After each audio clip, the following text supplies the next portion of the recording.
Interstate 10. Yeah. All right, we are continuing our westbound trek down Interstate 10. This time we're going from San Antonio to Los Angeles as the Chiefs will be taking on the Chargers. And it's close enough to San Diego. It's pretty much done all the San Diego roads already. Let's take a look at the route. We see Interstate 10 goes from Jacksonville to Los Angeles. In fact, beyond Los Angeles to Santa Monica. And today we are going from San Antonio to Santa Monica. I did the eastern half of I-10 from Jacksonville to San Antonio last week. You can check that out right over there. Alright, like last time, we are just talking about westbound I-10. So we'll start where we left off at the far eastern border of San Antonio. The border of the city stretches quite far east on I-10. And here we're meeting Loop 1604, which is the outer loop, although not the outer loop, which has multiple numbers. We're meeting I-410, which is, like in Houston, kind of the inner-ish loop, but not the inner loop, which is formed by the two-digit interstates, just like it is in Houston. We're also getting 10 and 90 West San Antonio and El Paso. Wow. Before we get to downtown San Antonio, we're signed for El Paso already, and that is quite far away from here, 570 miles or so. You're watching Control City Freak. This is the YouTube channel where we talk about highways and the places that they're signed to go to. If you dig this kind of content, why not give us a like?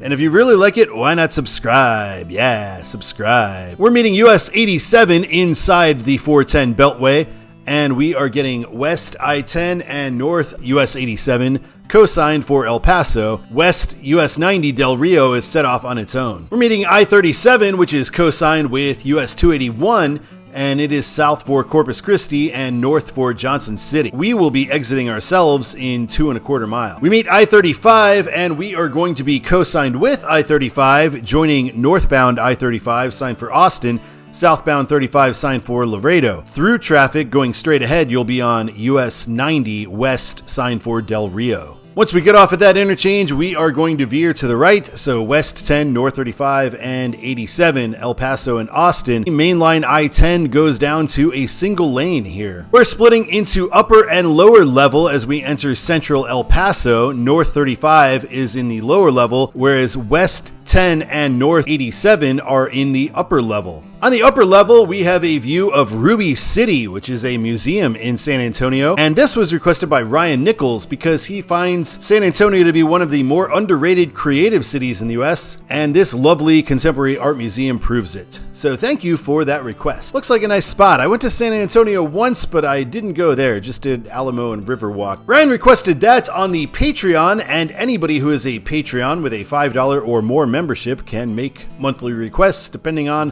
what level you are at. And you also find out first what my new roads are going to be, and you can watch without seeing these sorts of promos.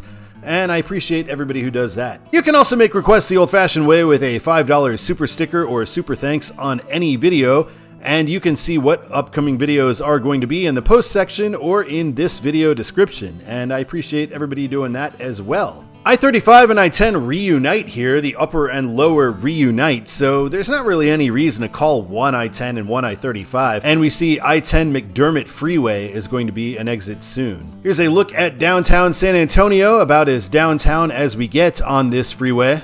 And 10 is going to be exiting itself once again along with US 87, signed for El Paso, and we see there are two arrows for this exit, but it looks like there's only one lane for mainline I-10 once again. We're having another upper-lower level thing with I-35 and I-37 being split into two different levels coming up if you were to go straight. We meet I-410, which in the usual Texas fashion is signed for nothing, which is something that always annoys me about TxDOT, that and the slip ramps. That is the exit for the San Antonio airport as well. Here's our outer loop once again, Loop 1604, a nice 4-digit number for a highway. Yeah, Texas is big. Exit 555 is the exit for Six Flags Fiesta San Antonio, and this was requested by Doorknob60 because he visited in 2023 and had a great time. He said it's the best amusement park in Texas in his opinion. Thank you for that request. And here is a look at Six Flags Fiesta beyond that strip mall there, so we see pretty tall roller coasters going on. Exit 540 is for Texas 46, New Braunfels, and this is the outer loop, the very big loop that a few different roads make up way outside of San Antonio. We split now with US 87. It goes on its own for Fredericksburg and San Angelo. And at US 87, we see it's signed San Antonio the other way eastbound, but we see westbound, it is not signed for El Paso. That does not hold up at random interchanges. Instead, we are getting Kerrville. I didn't do all this when we looked at I-10 originally in the original I-10 video, which no longer exists unless you remember. I'm going to show you kind of how long it is from San Antonio to El Paso today. We're going to look at it in a lot more detail. Exit 508 is Kerrville. This was requested by Colin Boyle because of the tragic floods there, and he says he's still thinking of the families of those girls in that terrible flash flood situation. So thank you for that request, and my heart goes out to them as well. In Kerrville, it is still San Antonio going eastbound, but now westbound it is signed for Junction and not for El Paso. And we see Junction 44 and El Paso 479. This was the first mileage sign I could find coming out of San Antonio because, again, all the slip ramps and everything makes it very hard to find anything. But once we're out here in more rural Texas, we're back to more normal style interchanges, so it makes it a little easier to find these signs. Exit 477, we're reading US 290 East for Fredericksburg. 290 is kind of an interesting road. It bypasses 10 to some degree, but it goes through Austin instead of San Antonio and connects with 10 on the other side. Meeting southbound US 83 for Leakey, northbound is going to be joining us. Northbound 83, which I will definitely do one day, very interesting looking road through its total lack of interest because it goes through nothing. 377 are leaving here for Junction, so now we're in Junction, Texas. In Junction, at random interchanges, we are signed for Sonora, not for El Paso. On our next mileage sign, we're getting Sonora 55 and Van Horn 317. And if this is like a one-off for Van Horn, that's fine, but I hope they don't really stick to Van Horn. And we see the increasingly desolate westbound I-10 as we head into western Texas. In Sonora, we're meeting US 277, signed for Del Rio and San Angelo. After Sonora, now we're getting Ozona 34 and Van Horn 260. Why? Van Horn is like 2,000 people, and the really annoying thing about this is that Fort Stockton is, 5 times bigger than Van Horn, and it's quite a bit closer too. So if you're gonna do some secondary before El Paso, go with Fort Stockton, not Van Horn. Coming out of Ozona, now we're getting Fort Stockton 103, Van Horn 221. And again, why not make either Fort Stockton the bottom line, or this would be a great time to have Fort Stockton as the secondary and El Paso as the primary. We're getting some hills as we head out deeper into western Texas, and we're meeting US 190, and this is 190's end. We're in the Fort Stockton area, and we are meeting North US 67 and North 385. Southbound of both roads will be joining us. We're approaching the main area of Fort Stockton, and Big Bend National Park is our next exit. They're also telling us 2 US 285 South next right, although we will meet US 285 South proper further down. But if you wanted to go south on 285, this is the faster way. This exit is for Business 10 and 385, Fort Stockton and Marathon. 10 West is now signed for El Paso with a weird white background for no apparent reason. In Fort Stockton, El Paso is gratefully signed here instead of Van Horn, so that's nice of them to get with the program here.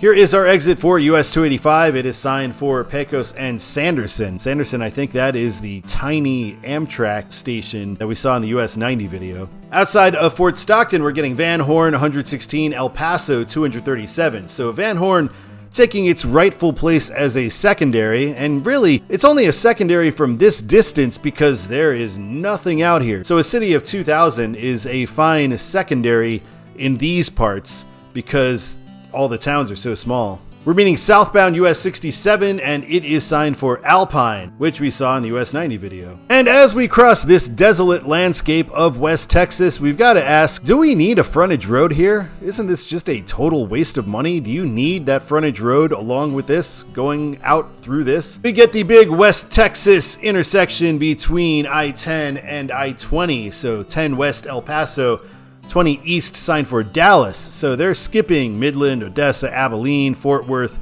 all that for Dallas, and probably the right choice, although I can't imagine anybody be taking 10 west this way and then decide to drive all the way to Dallas. Westbound I-20 merges with us, and then we get this weird interchange where we can go back the other way on I-10. We have the option to U-turn here. That's for the benefit of I-20 traffic because there is no flyover to head to eastbound I-10. It is just a U-turn kind of thing. After meeting I-20, our first sign is Kent, 6 miles away, El Paso, 163, and no Van Horn now. Van Horn's the most important thing in the world when it's 300 miles away, but now that it's fairly close, we're going to ignore it? Very weird. In Kent, we are signed for Van Horn, and Van Horn is 37 miles away at this point. Van Horn is where we meet US 90, and this is the end of US 90. Coming out of Van Horn, now we're getting Sierra Blanca 31 and El Paso 119. And here's a look at the freeway from a scenic overlook that we passed by here, so kind of mountainish stuff out here. And now we are entering Mountain Time Zone. So I-10, wild, going through the weird Central Time Zone part of Florida and the weird Mountain Time Zone part of Texas. Time zones you do not associate with either of those states. Now we're getting El Paso 86 miles away on the first line and Las Cruces on the bottom line. So there's nothing out here. They don't have any intermediate places to sign before El Paso. So that's quite something this far away, 88 miles away. We see some mountains ahead of us as we continue toward El Paso.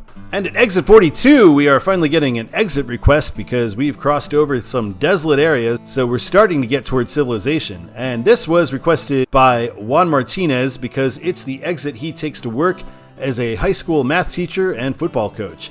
So thank you for that request, and I hope your team's having a winning season this year. Exit 34 is going to be the El Paso outer loop, and we will be heading further into El Paso now. Exit 28B was requested by Juan Martinez because this is the exit for his parents' house. So thank you for that request. 23B, we are meeting US 62 in the kind of weirdo US 180. I recently did a US 62 episode. You can check that out right over there. We're meeting US 54, the great US 54. We'll do that one day, the Patriot Freeway, and it is signed for Fort Bliss and Juarez. And this was requested by Ryan Nichols because he wants to note that Juarez is the only control city in the entire U.S. interstate system where there is a Mexican control city that doesn't share a name with a U.S. border town, such as Nogales or Laredo. He says it's shameful how poor we sign Mexico, especially given how well we sign Canada. And I agree, yeah, there definitely should be I-5 Tijuana. Absolutely, don't know why that's not there. And thank you for that request. I believe this is also Hidden 110, Interstate 110, one of the shortest in the system. Should also note we are now signed West 10 for Las Cruces and downtown. Here is downtown El Paso as we curve along to the north of it. Exit 19 for Mesa Street coming up. And exit 18A is going to be for UTEP, and that will also take you over to the Sun Bowl. Couldn't find much in the rest of suburban El Paso for the rest of Texas because, again, all the slip ramps and stuff. So we're skipping ahead to New Mexico. Welcome to New Mexico. And then a little further down, we get a better Welcome to New Mexico sign. We get our first mileage sign in New Mexico, and we are getting Las Cruces sign 21 miles away, as it was in El Paso, and then Deming 76, which is ridiculous. Jack Johnson wanted to mention that it should be signed for Tucson leaving El Paso, so thank you for that request. I thought that originally too, but thinking about it, I actually disagree with myself now. I think Las Cruces out of El Paso is okay because it's the split for Albuquerque or Tucson. And honestly, my hot take, El Paso should probably be in New Mexico. It's way closer to stuff in New Mexico than it is to Texas. It's hundreds of miles away from anything in Texas. In New Mexico, it's right by Las Cruces, and it's only like a 3-4 hour drive to Albuquerque. So Las Cruces is okay on 10 West and 10 West alone. I still think 10 East in Tucson, they should sign El Paso the way they do. And I think 25 South in Albuquerque should sign El Paso as well.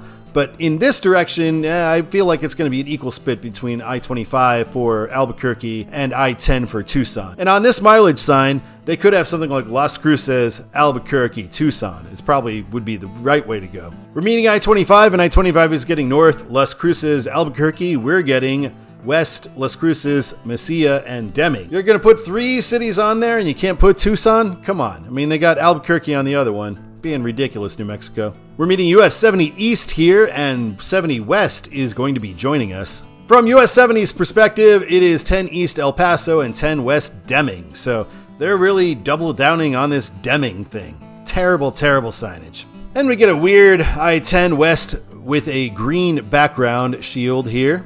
And now Deming becomes our second line city, so hey, let's make Lordsburg the bottom line. Yeah, let's not do Tucson, let's do Lordsburg, which is like 5,000 people. Come on, what are you doing here? In Deming, we get an overhead sign for I-10, but it's not a very good pull-through. We don't get a control city on there, but it'd probably be Lordsburg if they did. And we're also meeting West 180 here.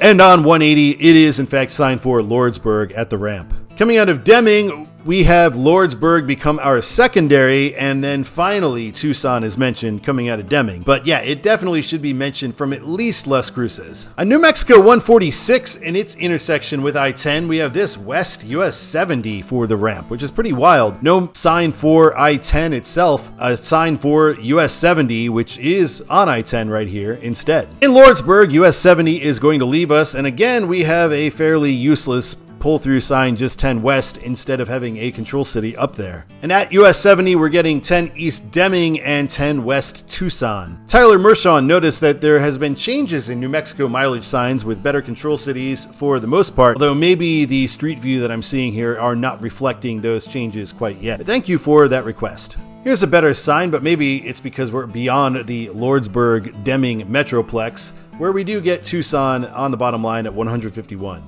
And now we head into Arizona. Welcome to Arizona.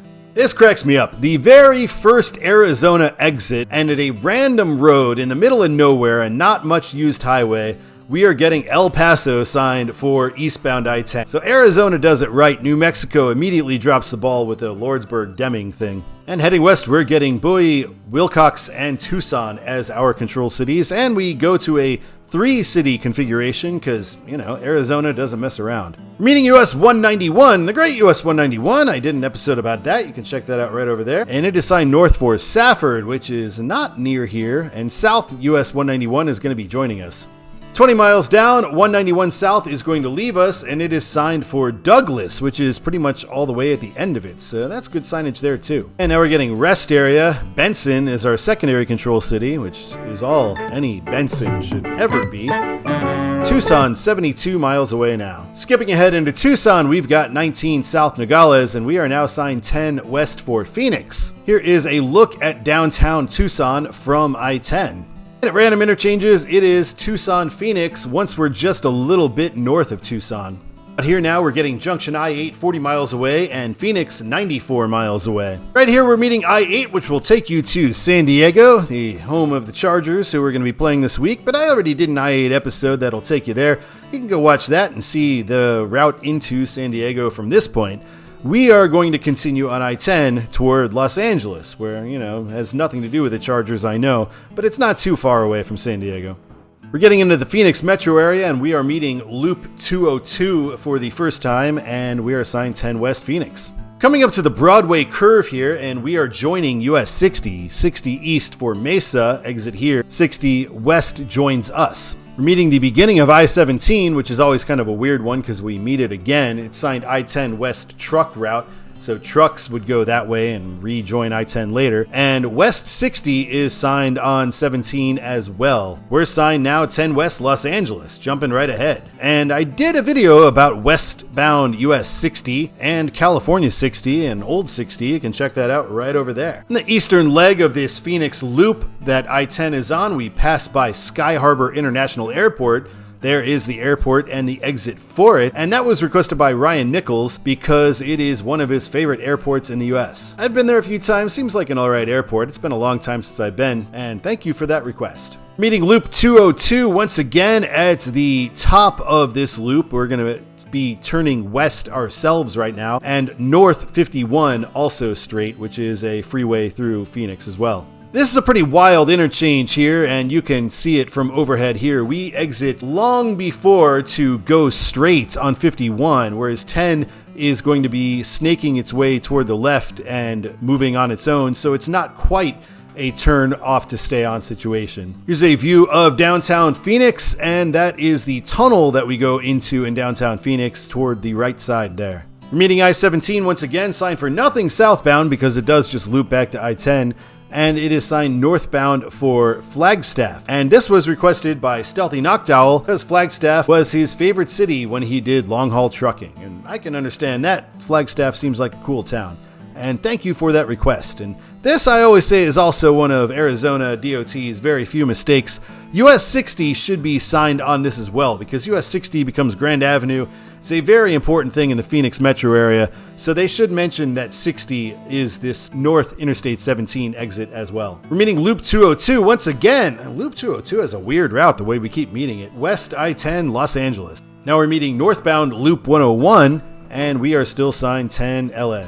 We meet the third of these Arizona highways that are all freeway in the Phoenix area, Loop 303, and we are continued to be signed for Los Angeles. We're in Buckeye here, and this is Arizona 85 to I-8 for Yuma and San Diego. Buckeye is 90,000 people now, amazingly, and it was 5,000 people in the year 2000, so I guess a lot of people like to live way out here in the desert. This 85 used to be a 2-lane road, now it's a full freeway. Coming out of Phoenix Metro, now we're getting Rest Area 22. We're back in the middle of the desert where Rest Area is a viable control city. Quartzsite 90 and Los Angeles 337, so still quite distant. We're meeting the eastern end of US 60. We end US 60 right here.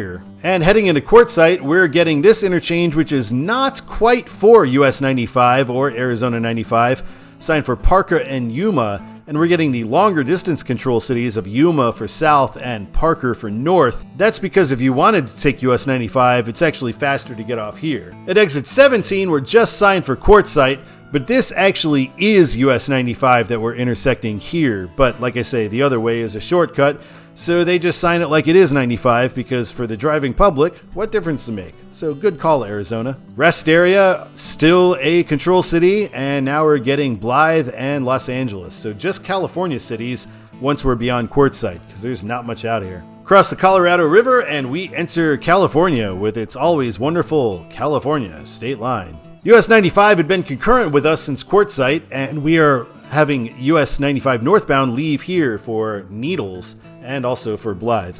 Coming out of Blythe, we are getting Desert Center 43, Indio 92, and Los Angeles 219. Interesting that San Bernardino is not a control city here, even though it is on I-15 heading across from Vegas. They always mention San Bernardino, especially from Barstow on. But unlike I-15, we will actually enter the city limits, but we're getting LA, which is what we should be getting. We're in the Indio area now, and we are getting Jackson Street 1 mile for Indio. We are still signed 10 for Los Angeles. At random interchanges beyond here, we get 10 Freeway, Los Angeles, and Indio. So again, no San Bernardino mention, which is correct. Here's our exit for Palm Springs, Palm Drive, and we're on the Sonny Bono Memorial Freeway here since he was the mayor there. We're meeting California Highway 62, and this was requested by Ryan Nichols because it's the way to Joshua Tree National Park. So thank you for that request. And once we're beyond the Palm Springs, that whole desert area, we are now getting a mileage sign, Los Angeles 93. No San Bernardino on the sign, interesting. Meeting California 60, did an episode about that, but I think I'm out of links. It is signed westbound for Riverside. We're signed for the first time for San Bernardino to differentiate us from Riverside, and also for Los Angeles, as 60 goes into Los Angeles as well. And here's our exit for State Highway 210. Not sure why it's not I-210 quite out here, and it is signed for Pasadena. We're meeting I-215, and it is signed north for San Bernardino and Barstow. Come on, Barstow. And south for Riverside, we are signed for Los Angeles. Weird that eastbound San Bernardino is so important, and this is the one exit basically for it, but westbound we almost completely ignore it. Exit 59 was requested by Stealthy Noctowl because it is the exit to his company's Fontana Yard, and he loved spending nights there. Thank you for that request. Next, we are meeting I-15 proper, and I-15 signed for Barstow again, and for San Diego, which does make sense. We are still signed for Los Angeles. Right here's the exit for Ontario International Airport. This goes right into the airport, unlike the surface streets from 60. And we're meeting California 57, which I've also done an episode about, which is badly signed south for Santa Ana. It should be Anaheim because it goes right through Anaheim. And north for 210 Freeway.